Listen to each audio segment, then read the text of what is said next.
Nah, sekarang kita akan mengupas tuntas terkait dengan nyeri. Ada yang tahu nyeri itu apa? Kalau nyeri, saya kira teman-teman semuanya sudah tahu. Ya, mungkin Milka, dari Milka. Menurut Milka apa nyeri itu? Nyeri itu pengalaman sensoris dan emosional tidak menyenangkan yang disertai oleh kerusakan jaringan secara potensial dan aktual, Bu. Pengalaman nyeri, sensorik dan emosional ya. Apa yang dimaksud dengan sensorik? Apa yang dimaksud dengan emosional? Pengalaman Pengalaman apa? Sensorik tadi ya? sensorik dan emosional kan? Iya. Iya. Minta tolong dijelaskan apa yang dimaksud dengan pengalaman sensorik yang seperti apa, pengalaman emosional yang seperti apa? Silahkan. Siapa yang mau menjawab? Dari siapa? Farah. Farah bisa jawab nggak, Farah? Sebentar, Ibu.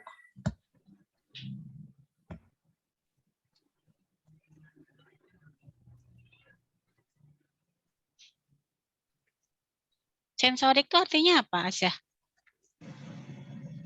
Sensorik artinya apa, Asyah?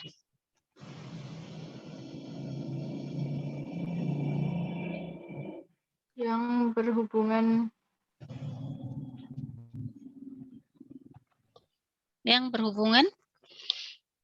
dengan rangsangan, Ibu. Contohnya, berikan saya contoh pengalaman sensorik. Contohnya ketika dicubit, merasakan nyeri. Merasakan nyeri, oke. Kalau emosional?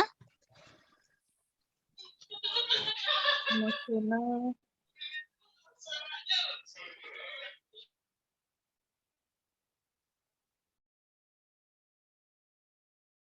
Emosional yang kayak gimana?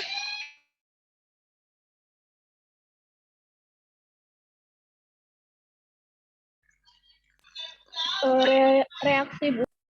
Reaksinya gimana? Ada hubungannya dengan apa reaksinya?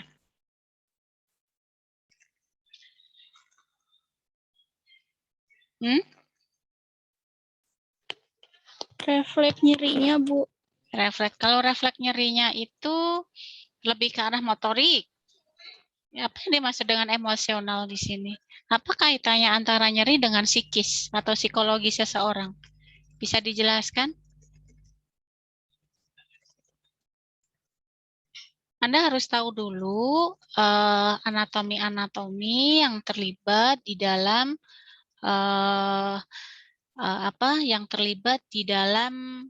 nyeri. Ya, ada di dalam suatu. Jadi kenapa sih bahwa nyeri itu dia akan mempengaruhi emosional atau psikologi seseorang? Ya, kalau kita kaji kembali bahwa beberapa anatomi yang terlibat di dalam sistem nyeri, salah satunya adalah sistem limbik. Pernah dengar sistem limbik?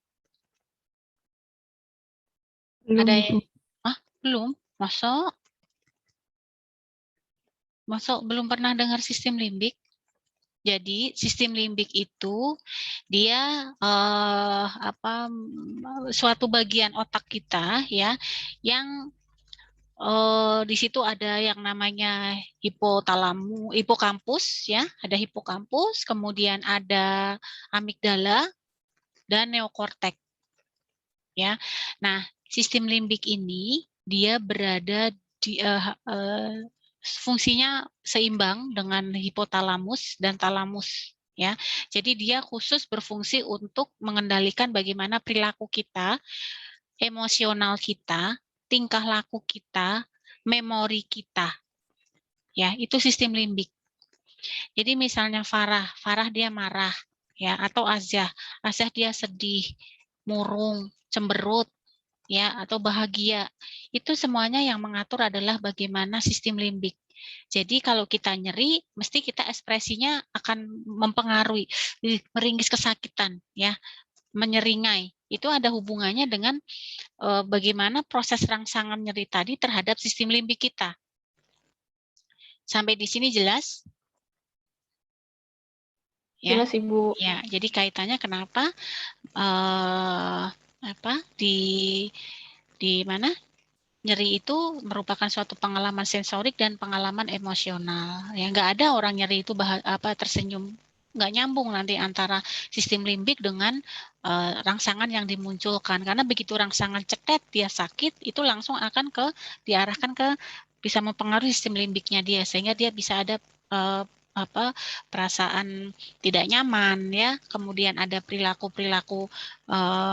meraut muka yang sedih, menangis, atau bahkan ya pokoknya ada hubungannya dengan perilaku. Nah, itu karena ada kaitannya dengan sistem limbik. Itu nanti secara detailnya nanti akan kita bahas pada pertemuan berikutnya, ya. Nah, kemudian kita akan membahas lagi tentang apa tadi pertanyaan berikutnya.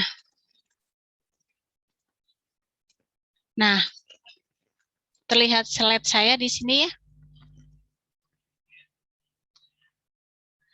Bahwa saat ini nyeri tidak lagi dianggap sebagai gejala, tapi merupakan suatu penyakit atau proses yang sedang merusak.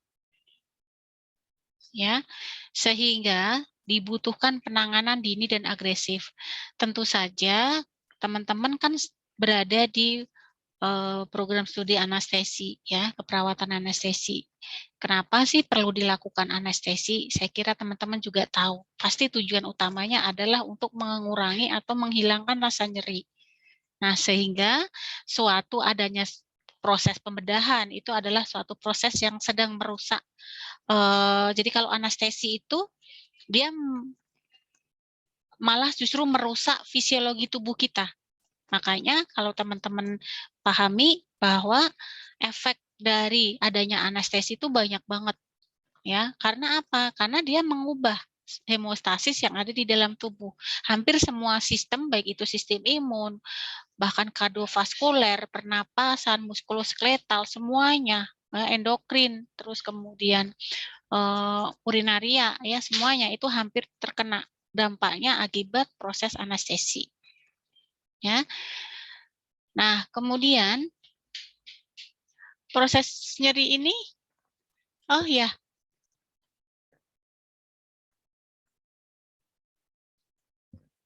rapat, diundang rapat sekarang. Oh iya, Ntar dulu. Oke. Rapat ya? Mana? Ada undangan rapat.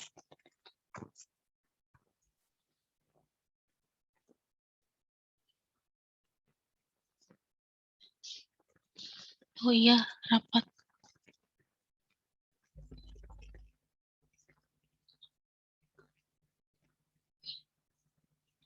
Ntar dulu ya.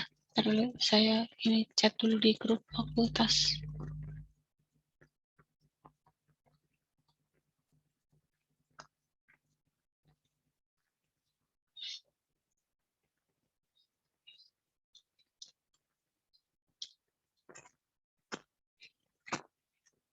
Mana tadi? Ntar dulu ya.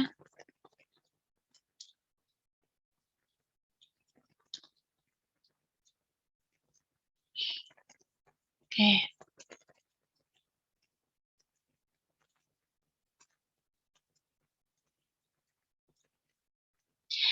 Ya, di sini adalah nyeri, proses nyeri adalah suatu proses fisiologi yang bersifat protektif untuk menyelamatkan diri dalam menghadapi stimulus noksiosis, ya, demi kepentingan kelangsungan hidupnya. Jadi intinya nyeri itu bukan sesuatu hal yang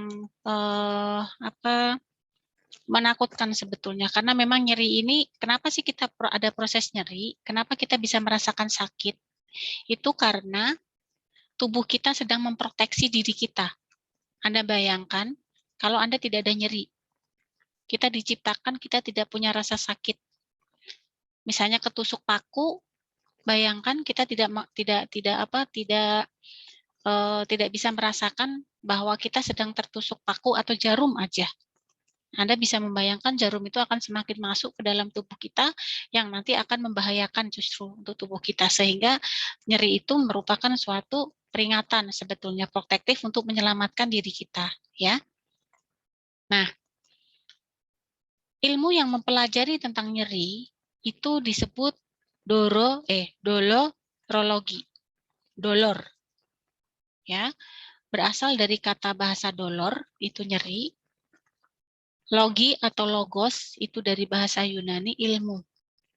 Jadi ilmu yang mempelajari tentang nyeri itu disebut dolorologi. Siapa Bapak? Ketemu nggak teman-teman, sama nggak jawabannya dengan saya? Atau berbeda? Nanda jawabannya apa, Nanda? Jawaban Bapak nyeri Anda siapa, Nanda? Nanda, dengar suara Bu Nova nggak? Beda, Bu. Oh, beda. Ada yang sama nggak ini? Farah apa Farah? Rene Descartes, Bu. Oh, Dwi Atika? Saya juga Reni Descartes, Bu. Oh, gitu ya. Oke, that's fine. Nggak masalah, nggak apa-apa. Jadi, beliau itu sebetulnya penemu yang pertama sebetulnya. Ya, jadi Bapak Norman Selly ini, beliau adalah sebagai dokter bedah yang pertamanya, jadi ini merupakan sejarah dari nyeri. Ya, sejarah dari nyeri, dia pada waktu itu bekerja sama dengan seorang ahli listrik, ya, dalam mengobati pasiennya untuk mengurangi rasa sakit yang dideritanya, ya. Nah, kemudian kenapa sekarang muncul adanya transkutan electric nerve stimulator, ya, adanya suatu alat TENS. Saya kira teman-teman pernah mendengar kata-kata TENS nggak, Harnita? Belum. Nah, TENS ini nanti tidak lagi teman-teman bingung TENS itu apa, karena nanti akan dibahas di dalam salah satu isi dari materi ini di dalam anestesi dalam manajemen nyeri. Nah, sejarahnya dari sini. Jadi beliau Dr. Norman ini ya bekerja sama dengan seorang untuk mengurangi nyeri. Jadi beliau itu bingung, gimana ini dengan pasien saya, kok dia mengeluh nyeri, ya, apa yang harus saya lakukan. Yang tadinya beliau bukan menjadi seseorang yang ahli banget di dalam bidang nyeri, karena beliau hanya sebagai dokter bedah saja, ya. Nah, kemudian dia bekerja sama dengan seorang ahli ahli mesin, ya, atau ahli listrik, ya, untuk mengurangi nyeri seseorang.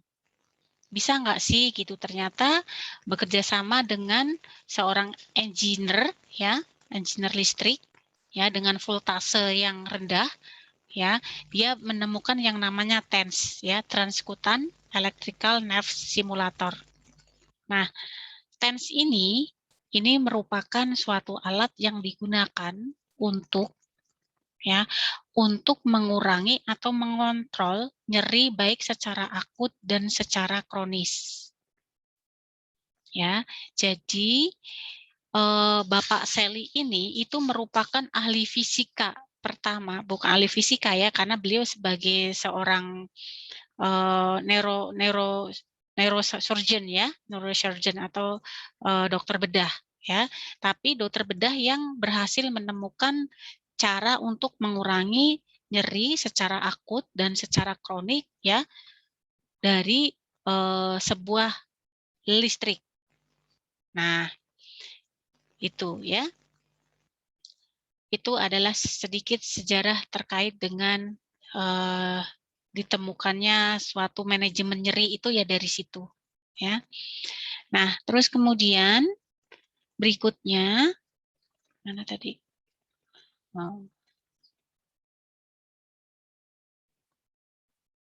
Ya. Nah, seseorang yang dikatakan sebagai terapis nyeri atau seseorang yang dikatakan sebagai ahli nyeri itu disebut neurologis. dia sebagai terapis nyeri. Saya kurang paham apakah di Indonesia ini sudah ada yang disebut dengan neurologis khusus.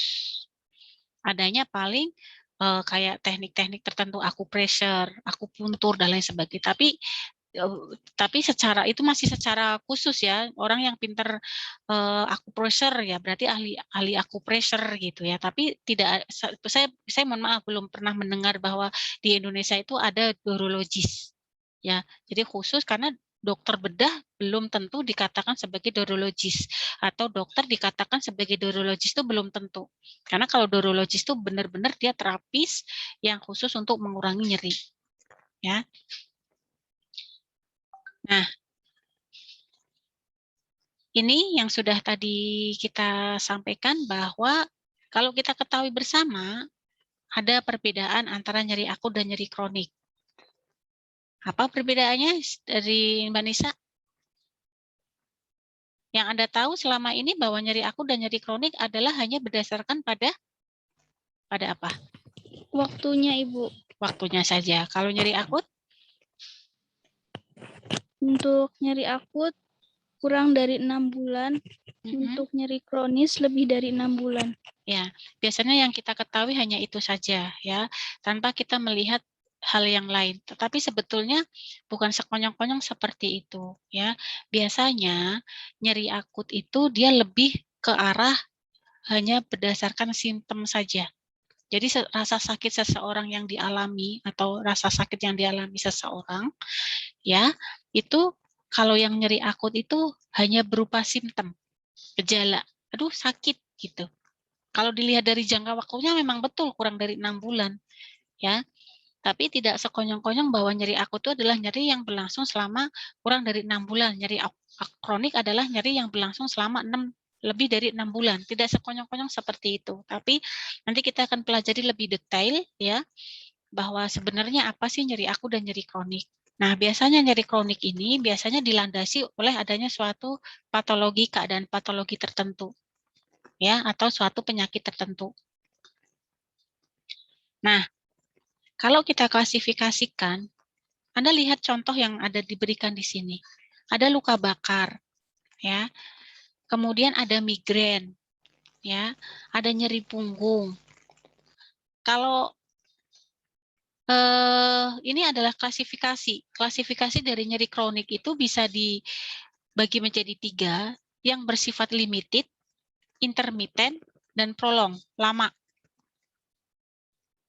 Ya, jadi misalnya gini, saya berikan contoh yang luka bakar. Kenapa luka bakar di sini disebut sebagai nyeri kronik? Ada yang bisa tahu? Tapi tidak monoton terus kemudian luka bakar masuk ke nyeri kronik loh ya. Nanti kemudian ada luka bakar, Anda menyebutkannya dia nyeri kronik, bukan.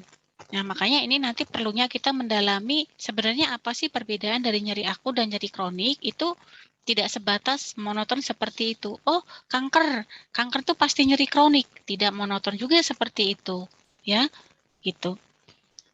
Nah, kalau Anda lihat di sini limited. Apa sih artinya limited di sini? Bahwa klasifikasi nyeri akut di sini ada yang namanya limited. Ada yang tahu? Teman-teman?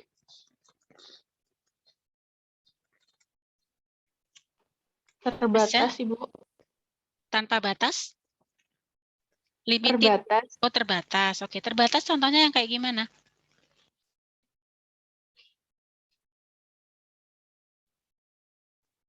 Jadi di sini nanti kita akan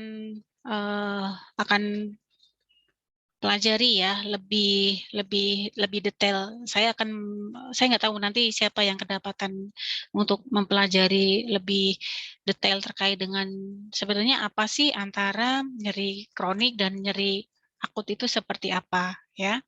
Nah, intinya di sini adalah bahwa kalau misalnya limited ya, kenapa di sini diberikan contoh luka bakar? Kalau misalnya ada seseorang yang terkena luka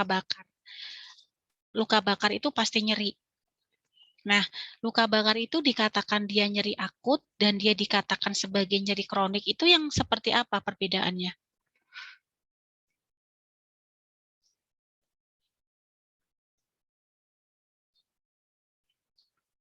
Ada yang tahu kira-kira? Sama-sama luka bakar, tapi kalau misalnya luka bakarnya dia masuk ke dalam kategori nyeri nyeri kronik dan dia luka bakar nyeri akut, itu yang kayak gimana? Dari luas luka bakarnya, Bu. Kenapa dengan luas luka bakar? Kalau yang sedikit itu termasuknya nyeri kronis. Kalau yang banyak termasuk nyeri kronik. Kalau yang sedikit nyeri akut, kalau yang banyak nyeri kronis. Ada pendapat lain? Ada pendapat lain? Mungkin karena terbatas Ibu untuk nyeri kronik itu misalnya pada luka bakar hanya di tangan. Kalau nyeri akut itu tubuh, seluruh tubuh gitu Bu. Anda sepakat tidak kalau nyeri akut itu kurang dari 6 bulan, nyeri kronik lebih dari 6 bulan itu Anda sepakat itu dulu tidak? Sepakat Ibu. Sepakat ya. Berarti itu kita ambil kunci, sudah kita kunci itu ya. Ya, bahwa nyeri kronik itu jelas dia akan mengganggu kualitas hidup seseorang.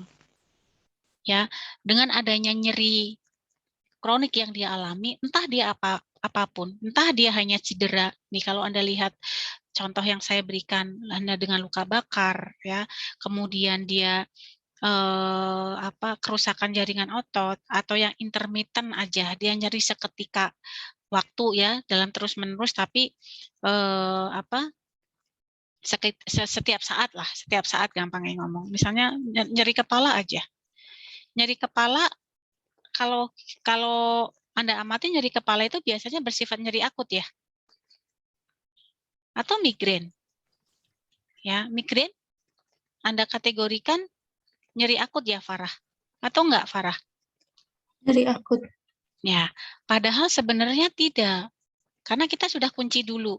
Kita sudah kunci dulu bahwa yang namanya nyeri akut dengan nyeri kronik itu kita sudah sepakat, itu sudah ketentuan secara internasional ya, di buku pun ada di situ, tetapi di dalamnya sebenarnya banyak yang nanti akan kita kaji. Ya, kalau nyeri kronik itu dia akan mempengaruhi kualitas hidup seseorang, kemudian akan merubah gaya hidupnya dan lain sebagainya. Ada unsur-unsur di dalamnya yang belum kita pelajari. Nah, di sini limited ini di sini suatu kejadian aktivitas bukan aktivitas, masalah fisik atau kelainan fisik ya yang menimbulkan efek jangka panjang. Luka sedikit, luka bakar sedikit saja ya. Misalnya nih, jari saya auzubillah min dzalik, jari saya kena luka bakar ya. Tapi dia efek nyerinya atau efek yang muncul di dalamnya itu memiliki waktu rentang yang sangat lama, lebih dari 6 bulan. Itu dikatakan berarti luka bakar secara limited. Atau kerusakan jaringan otot. Anda sedang berjalan, kemudian tiba-tiba kesleo. Nah, ternyata kesleonya Anda itu mengakibatkan suatu keterbatasan fisik Anda yang mengakibatkan Anda sulit untuk berjalan misalnya. Nah, itu masuk ke dalam nyeri kronik secara limited. Sama juga dengan migrain. Kalau misalnya saya migrain, ya, atau saya sakit kepala atau saya nyeri punggung, itu belum tentu saya dikatakan sebagai nyeri akut. Bisa aja saya sebagai migrain yang saya alami itu sebagai nyeri kronik, karena saya alami setiap waktu. Ya, pasti setiap hari pasti muncul, tapi dalam jangka waktu yang lama, lebih dari 6 bulan migrain saya ini. Itu berarti saya nyeri kronik. Paham nggak maksud saya? Paham ya? Ya, Paham Ibu. walaupun hanya sebagai migrain saja, walaupun hanya sebagai nyeri punggung saja, tapi ini saya rasakan hampir setiap hari, kemudian dalam jangka waktu yang lama terus menerus sampai lebih dari 6 bulan. Berarti migrainnya saya masuk dalam nyeri kronik. Ya, gitu. Kemudian yang nyeri berikutnya adalah yang prolong. Nah, prolong inilah yang terjadi setiap hari ya, yang benar-benar kalau yang tadi ya intermittent itu hari ini muncul, misalnya besoknya enggak, besoknya lagi muncul, tapi selama lebih dari 6 bulan. Tapi kalau yang prolong itu hampir setiap hari pasti dia akan muncul. Itu prolong. Ya, jadi walaupun kalau kita lihat ini ringan, gejalanya ringan, ya migrain, sakit kepala atau nyeri apapun ringan, tapi kalau dia berlangsungnya itu lebih dari 6 bulan itu sudah kategori nyeri kronik. Jadi asumsi kita, mindset kita sudah harus kita ganti, harus kita ubah bahwa nyeri kronik bukan hanya semata-mata kanker dan lain sebagainya yang berat-berat gitu ya. Paham ya sampai di sini? Oke. Paham, Bu. Oke. Nah, Anda lihat. Terlihat ya? Terlihat, Bu. Nyeri. Isin es. Jelas orang biasanya itu orang datang ke rumah sakit itu dengan alasan nyeri. Ya, nyeri itu sekarang sudah menjadi tanda vital yang kelima. Saya kira Anda sudah tahu ya. Jadi kalau Anda tanda vital itu bukan hanya suhu, tekanan darah, nadi, pernapasan. Nah, sekarang ini sudah menjadi tanda vital yang kelima. Jadi kalau Anda nanti mau mengkaji TTV pasien, tambahkan, ada keluhan nyeri tidak? Kalau ada, PQRST minimal harus Anda kaji. Syukur-syukur bisa PQRST UVV. Ya, tapi kalau enggak PQRST ada sudah cukup. Ya.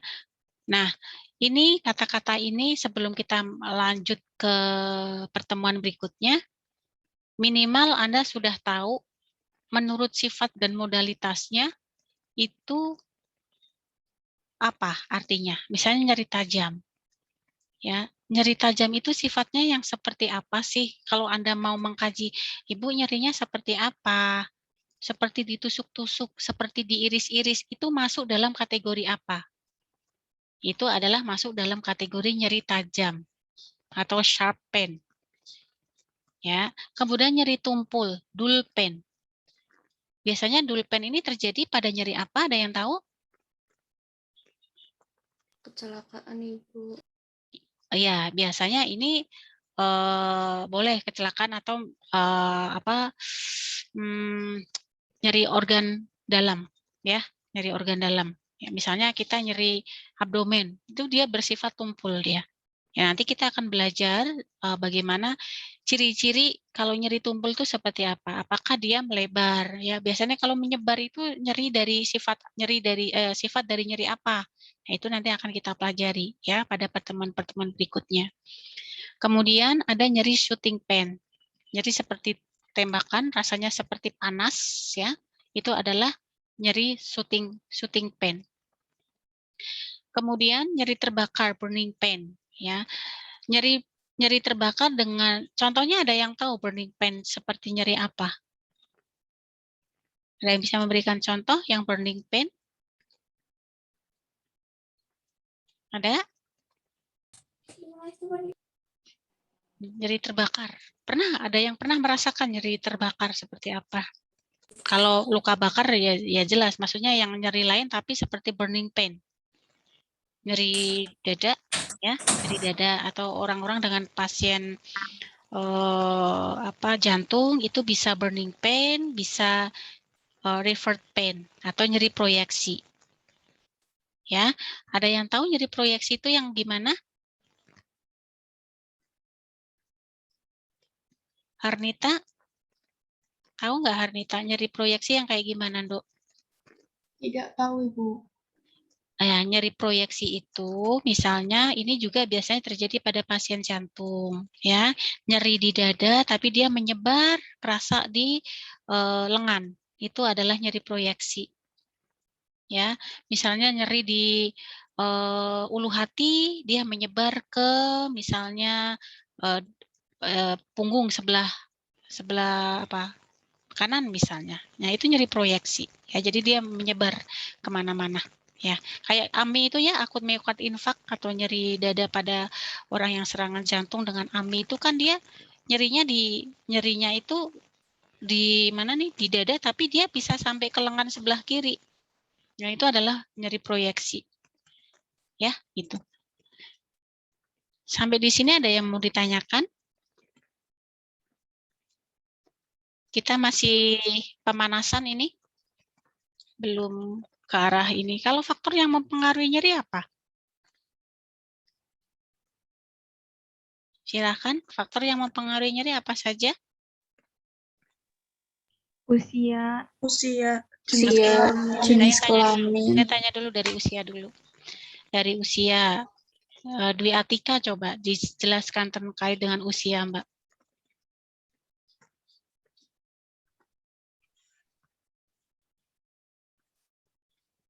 Usia kenapa, Mbak? Usia, Mbak?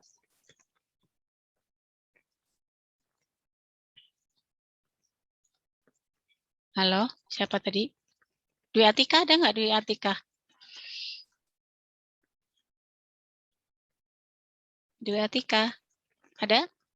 ada Ibu. Ya, silakan coba Mbak jelaskan terkait dengan apa kaitan antara usia dengan nyeri. Usia dengan nyeri kaitannya bisa dengan tingkat nyerinya, Bu. Maksudnya kayak kadang ya orang yang usianya lebih tua bisa jadi sudah nggak terlalu kerasa nyeri gitu, Bu. Oh, oke. Kalau dilihat dari segi anestesinya, Segi anestesinya beda-beda juga sih, Bu. Ada yang kalau contohnya saya misalkan kakak saya ada yang habis SC itu seminggu baru bisa jalan, terus ada lagi tangga saya yang 1 hari udah bisa jalan-jalan. Jadi kayak termasuknya ke apa ya, manajemen nyeri masing-masing sih, Bu, kalau menurut saya.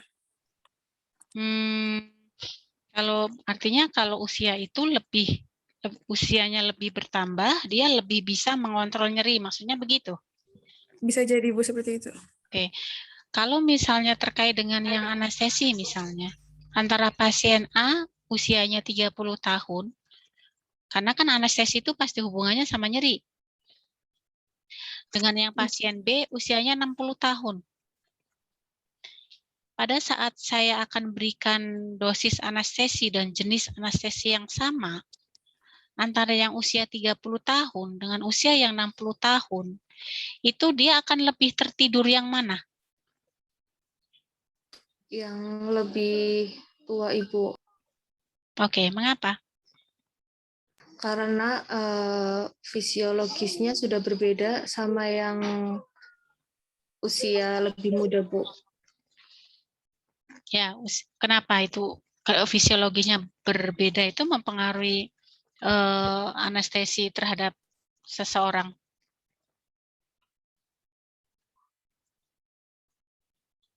Tadi yang jawab siapa ya? Fitri, Bu. Fitri, oke, Mbak Fitri ya. Yang disampaikan Mbak Fitri adalah betul ya, antara yang pasien 30 tahun dengan pasien yang 60 tahun, dia akan lebih cenderung yang tertidur yang yang usianya bertambah. Karena kenapa? Usia yang lebih muda itu dia memiliki antisipasi dalam mengontrol nyeri lebih besar. Ya, lebih besar dibanding dengan yang usianya yang sudah tua. Nah, pengalaman pun akan mempengaruhi ya. Pengalaman terhadap nyeri. Misalnya nih, antara saya dibandingkan dengan Mbak Fitri misalnya, kita selisih sampai berapa puluh tahun, misalnya 20 tahun lah, ya, 20 tahun. Sama-sama kita mengalami nyeri yang sama. Kesandung batu aja, kesandung batu.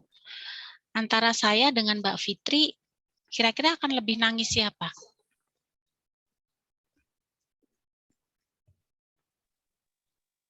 Saya atau Mbak Fitri? Mbak Fitri ya? Fitri. Ya, karena apa? Pengalaman. Ya, jadi pengalaman itu akan mempengaruhi mental seseorang. Ya, mental terhadap apapun, mental terhadap menangani nyeri, mental terhadap situasi panik pun dan lain sebagainya. Ya, jadi salah satunya adalah itu. Jadi orang yang tua pun dia mengalami, dia sudah menjalani proses pengalaman yang banyak.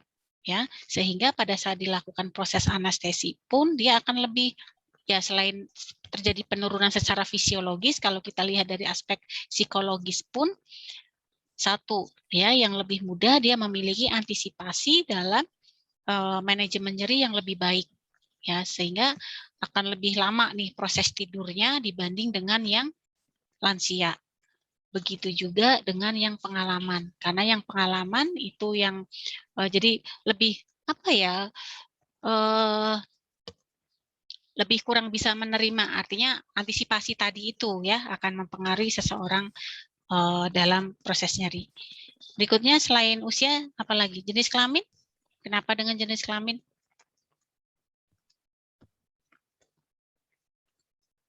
Ratri barangkali?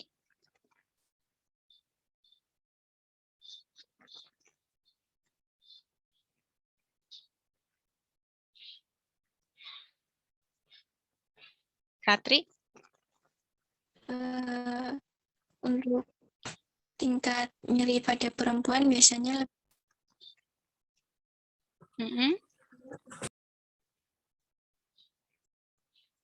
Kenapa? Perempuan kenapa, Mbak?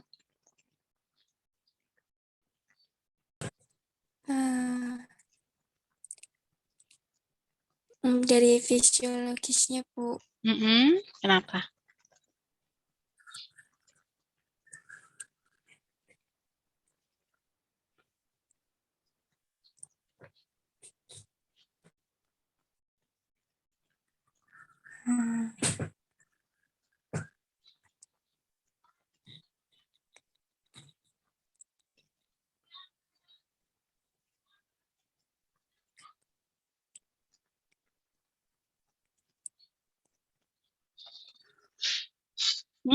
Ayo, kenapa jenis kelamin? Udah punya pacar belum? Ratri? Antara pacarmu dengan Mbak Ratri lebih banyak menangis mana? Perempuan, Bu. Kenapa? Ada yang tahu teman-teman yang lain? Bisa dibantu? Silakan Ratri.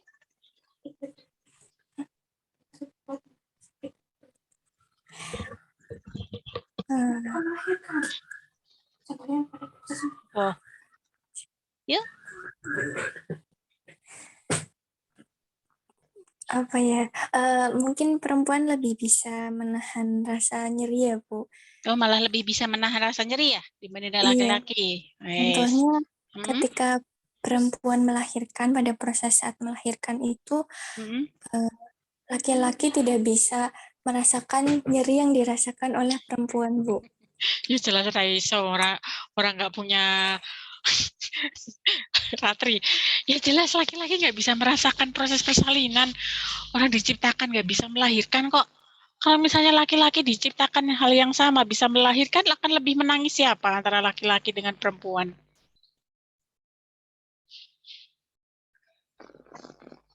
Ada yang bisa membantu?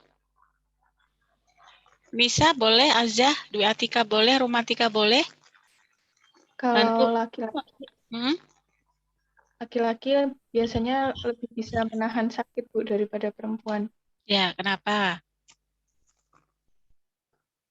Karena ada hubungannya juga dari kebudayaan yang membiasakan laki-laki itu harus bisa menahan sakit, Bu, daripada perempuan. Ya, good. Ya, dari biasanya dilihat dari segi budaya ya. Apa ada laki-laki kesandung batu nangis? Ya kan gitu. Jadi malu dong gitu. Nah, itu lebih ke arah ke budaya ya. Dari usia, jenis kelamin, kemudian apa lagi? Kata yang pengaruh nyeri? Nanti kita lanjutkan pertemuan satu lagi, nanti kita lanjutkan pertemuan hari Rabu ya. Perhatian. Perhatian. Kenapa dengan perhatian? Jadi bila pasien itu terlalu fokus kepada nyerinya, itu bisa jadi nyeri yang dia rasakan itu lebih sakit daripada fokusnya tidak pada nyerinya, seperti itu, Bu. Contohnya gimana tuh? Semisal ada pasien nyeri perut, Bu. Lalu kita lakukan teknik relaksasi atau distraksi yang menyebabkan pasien tersebut tidak fokus pada nyerinya. Lalu setelah itu pasien akan merasakan nyerinya berkurang. Maksudnya distraksi ya? Bagaimana kemampuan seseorang dalam distraksi? Iya, Bu. Oke. Loh, ini kok oh ya salah. Oke, baik. Oke, waktunya sudah habis. Kita stop share. Oke, ada yang mau ditanyakan? Kita nanti akan lanjutkan hari Rabu ya, insya Allah masih dengan saya. Saya coba meng-share kalender akademik dulu. Ini saya tutup dulu ya untuk manajemen nyeri ya. Baik, Ibu. Saya briefing dulu sebentar, 5 menit lah. Nah, Anda mungkin Anda sudah membaca semua kalender akademik yang ada di sini. Ya, saya coba jelaskan sedikit. Waktu untuk semester 7 itu hanya 5 minggu efektif sebetulnya. 11 minggu, 5 minggu efektif sebelum UTS dan 6 minggu sebelum UAS ya. Sehingga Anda November sudah harus UAS, langsung Anda akan dilanjutkan dengan praktek. Praktek kemungkinan besar kita akan alihkan bukan lagi di Kardinah ya, supaya karena kenapa selama ini kita buat Anda di rumah sakit Kardinah, karena selain Kardinah kita belum punya rumah sakit. Kita sudah MUU sebetulnya di rumah sakit tipe besar, tapi itu jauh di Semarang. Ya, tapi yang untuk rumah sakit di sekitar Purwokerto itu yang hanya tipe B itu hanya Kardinah saja, ya. Nah, kita alokasikan ke sana karena memang kita harapkan, saya nggak tahu kenyataannya apakah sesuai dengan harapan atau tidak. Di rumah sakit Kardinah kasusnya lebih banyak dibanding dengan rumah sakit yang lain. Nah, ini nanti kemungkinan besar kita sedang akan lobby ke Rumah Sakit Margono untuk bisa masuk ke Rumah Sakit Margono karena kita sudah akreditasi. Kemudian berikutnya, pada saat Anda praktek klinik, ya, ini semuanya masuk kan ya? Masuk semua? Datang semua? Ya, datang ya. Ya, karena ini tahun terakhir kalian insya Allah di sini. Ya, semoga ini tahun terakhir kalian di sini. Artinya tahun 2022 Anda sudah lulus. Ya. Suara Bu Nova putus-putus tidak? Tidak, Ibu. Tidak ya. Tidak, Ibu. Ya. Nah, selama praktek ini ada pendaftaran perkuliahan intensif. Ini kita include-kan di dalam selama Anda praktek dengan sistem online. Mohon diingat-ingat, kalender akademik ini kalau bisa dipasang di kos-kosan atau di kamar Anda supaya Anda ingat ya. Terus kemudian lanjut seperti biasa pelaksanaan PI. Jadi tolong banget IPK Anda yang masih di bawah, Anda target kalau bisa IPK 3,5. Ya. Yang IPK di bawah 3,5 masih ada nggak? Masih? Ada, Bu. 3, berapa? Masih, Bu. 3,3? Iya, Bu. Oke, nggak masalah. Yang penting jangan mepet banget 3,0 ya. Yang penting jangan mepet banget. Tolong ini untuk Anda, karena kesempatan untuk memperbaiki di semester ganjil itu hanya di ini, terakhir di semester 7, dan nanti di semester 8 itu hanya bisa memperbaiki di semester genap. Ya mungkin tidak bisa diperbaiki karena ada jumlah maksimal 9 SKS ya di dalam mengambil PI. Nah, kemudian akan ada KKN. KKN ini berlangsung selama 4 minggu. Nah, KKN ini nanti akan bersama dengan seluruh prodi yang ada di UHB. Ya, terutama di kesehatan, Fakultas Kesehatan ini Anda akan berbarengan dengan keperawatan, Anda akan berbarengan dengan yang farmasi. Ya. Nah, selesai KKN Anda selesai, tapi tidak selesai secara kenyataan karena setelah bimbingan jadi di sini ada persiapan proposal skripsi yang nanti akan dijelaskan sama Bu Bilis. Beliau adalah sebagai koordinator skripsinya, pembimbing juga nanti akan dibagi oleh beliau. Nah, ini tanggal 20 September ya, itu sudah ada pengajuan judul. Jadi sebelum tanggal 20 September itu Bu Wilis sudah akan menyampaikan siapa pembimbing teman-teman. Jelas yang akan diajukan judulnya terkait dengan anestesi. Tidak mengajukan tentang judul yang lain karena Anda dari prodi keperawatan anestesi. Ya. Nah, terus kemudian kok berubah-ubah. Nah, kemudian jadi Anda lihat Anda lihat di sini sambil kuliah, Anda sambil bimbingan ya. Kemudian ada aduh, kok gerak-gerak sendiri ya? Ya, terus kemudian di sini ada KKN mungkin Anda juga sambil bimbingan. Jadi memang benar-benar waktu kalian tuh benar-benar sangat-sangat nanti kemungkinan besar Anda tidak kerasa atau bahkan kerasa banget. Tapi nggak usah dirasain banget kalau memang berat banget, ya enjoy aja karena ini merupakan memang suatu proses, semuanya juga kayak begitu. Gitu. Itu gambaran dari saya, nanti secara garis besar untuk skripsinya seperti apa, formatnya, pembimbingnya siapa, mekanisme pengajuan judulnya seperti apa, nanti akan dijelaskan oleh Bu Wilis ya. Jadi siap-siap saja di sini. Di sini akan ada Monef. Monef ini adalah untuk monitoring evaluasi Anda sudah sejauh mana. Gitu. Siapkan aja mulai dari sekarang judul yang nanti akan diajukan karena Anda paling tidak minimal harus 3 judul untuk diajukan. Begitu ya. Ada yang mau ditanyakan? Cukup? Sudah punya gambaran judul apa? Belum, Ibu. Aduh. Belum, Bu. Jangan bingung.